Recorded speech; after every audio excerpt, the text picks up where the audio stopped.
Creating this video because my daughter and I took on a project where we're going to make a small boat, and part of it, doing that, requires cutting a pretty thin plywood, marine grade plywood, into complex shapes. And I was concerned about doing this because I wanted to have nice clean cuts.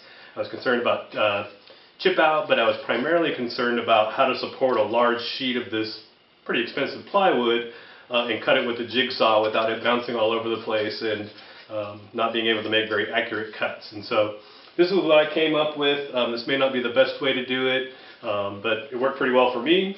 And as always, make sure you understand your tools, that you always use proper safety equipment. But here's what I did. So the first step, this was stuff that I did find online, was to use a good set of blades. You probably can't get away with using the jigsaw blade that came with the jigsaw, but this is a Bosch Clean for Wood blade. It's a 20 tooth per inch blade, nice and thin, good for tight corners. So I put one of these blades on there. I also made a zero clearance insert for my jigsaw. This is basically just a square piece of 1/4 inch MDF that we cut a slit down the width of the blade and then a little carve out so that when you mount it to the bottom of your jigsaw, the blade is right at the end of that opening, and it gets nice clean cuts, holds the wood in place, and prevents chip out because of that zero clearance gap there.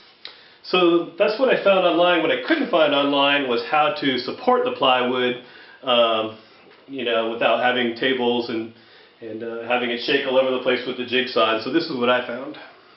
Alright, so what I did to support my plywood was I got a 2-inch sheet of foam insulation.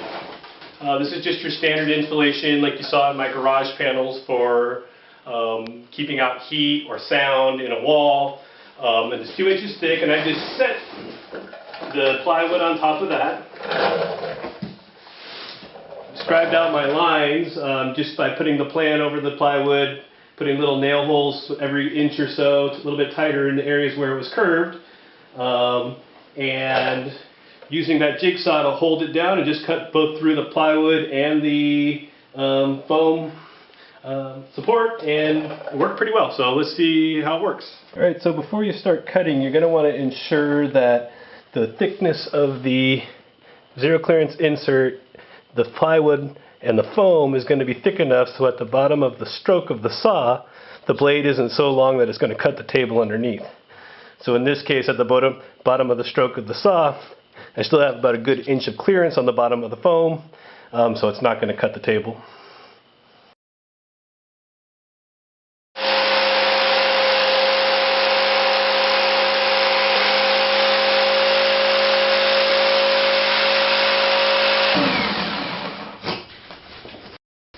Okay, there it is.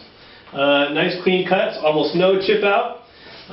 Kept the blade speed up nice and high. You can pull back on the blade speed for more accuracy, but what I found is that at a slower blade speed, that sawdust really starts to build up and hard to follow your lines. But I leave a little bit of the line left, come back with some coarse sandpaper, and have a nice accurate cut. The foam itself, since you're not cutting all the way through it, will last for lots of different lots of cuts.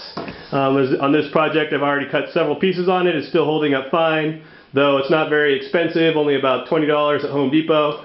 A little bit of a pain in the butt to get home, but well worth it in the long run. So this may not be the only way to do it, may not be the best way to do it, but it worked pretty well for me, so I hope it helps you out if you're looking to do a project like this. Good luck.